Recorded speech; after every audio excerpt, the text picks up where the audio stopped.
এই তো গরু গোস্তর সাথে হচ্ছে আমি 2 চামচ ভাত নিয়ে নিলাম। এটা খেয়ে নিব গরুর গোস্ত দিয়ে। এটা হচ্ছে ঈদের দ্বিতীয় দিন, রাতের খাবার।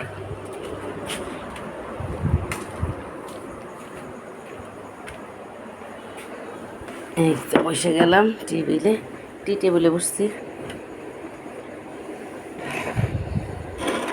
বিসমিল্লাহির রহমানির রহিম। একটা রক খাইছিলাম, রকটা মজাই লাগছে সবাইতে। রাবাট রাবাট বাতে ধুমা উঠতেছে। কি দেখছেন? ব্যবসা যে ফুলা নাকি কয় না, ব্যবসা কয়, ওইটা বুঝলে গেছে। বিসমিল্লাহ।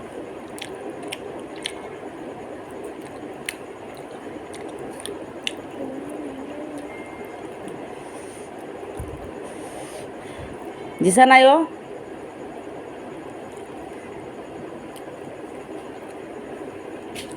তোর এক টুকরো মাংস খাও। বিসমিল্লাহ। ক্যামেরা গুলো হয়ে গেছে, ভাত গরম এই কারণে। যাই হোক, ওকে, আল্লাহ হাফিজ।